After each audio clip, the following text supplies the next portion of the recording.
We already have a nigger mayor, and we don't need any more nigger big shots.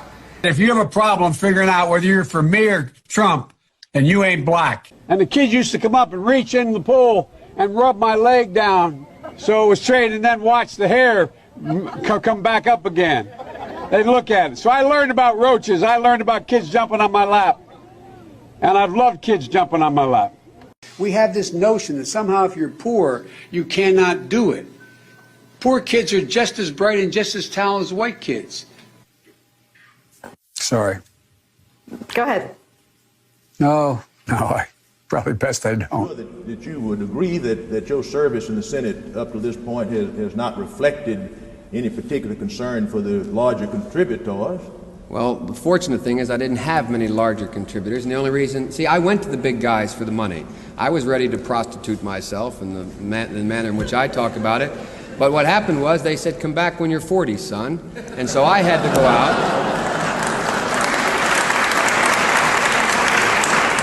So I had to go to a number of small contributors. Well, I think we're all grateful, Senator, you didn't take no for an answer. But Senator, aren't you a living example? I am an anachronism. I'm a 29-year-old oddball. The only reason I was able to raise the money is I was able to have a national constituency to run for office. Because I was 29, I'm like the token black or the token woman. I was the token young person. We're talking about this national constituency. Some of the money that that's not an announcement for office. Talking about this thing as being North versus South. That's not the issue. It is rural versus urban. And most of the busing that's taken place to date has taken place in rural areas, whether it's be administratively ordered or court ordered. Now we're moving into applying the same standards to urban areas. And it is a standard that doesn't make sense. It doesn't apply. It doesn't hold. We're moving from trying to, in urban areas, we've had integrated facilities but segregated neighborhoods. And in rural areas, we've traditionally had integrated neighborhoods but segregated facilities. And they've applied the same standard and the same test. So this north-south thing is not really the issue. As Professor Nathan Glazer at Harvard has indicated, as Dr. Armour of the Rand Corporation, as James Coleman, as I just held 3 days of hearing, two days of hearings in the Judiciary Committee on another bill I have, beyond this that deals with busing. And there is uniform opinion of those who testified that it is not a north-south, it's an urban-rural question, a distinction. But no matter what your intent, there are going to be those who say it's a segregated thing, it's a question of race, and that you have set back the movement of desegregation of schools. How would you answer that? The way I answer that is I predict that the young black leadership of America will overwhelmingly decide with me.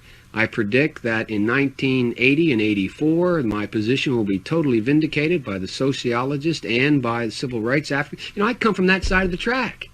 That's where I'm from. I was a defense lawyer. I handle civil rights cases. I sat in on Route 40. I mean, I'm not from the other side of this. And I happen to think that the one way to ensure that you set the civil rights movement in America further back is to continue to push busing, because it's a bankrupt policy. And that's why I think I'll be vindicated. I don't include myself with pro or anti-busing forces. I think the only group that can determine whether or not a constitutional violation exists are the federal courts of the United States of America. No one else has that right. Secondly, a federal court of the United States of America determining a violation of the Constitution with regard to school desegregation cases must find that there is a specific intent to segregate before they can order busing.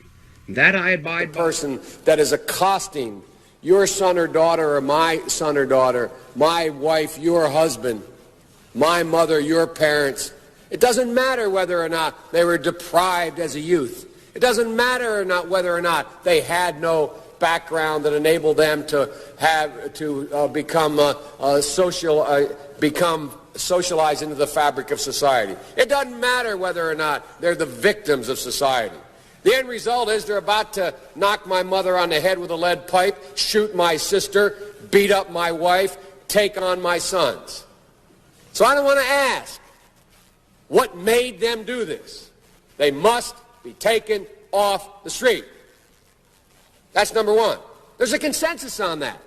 Unless we do something about that cadre of young people, tens of thousands of them, born out of wedlock, without parents, without supervision, without any structure, without any conscience developing, because they literally, I yield myself 3 more minutes, because they literally have not been socialized. They literally have not had an opportunity. We should focus on them now. If we don't, they will, or a portion of them will, become the predators 15 years from now.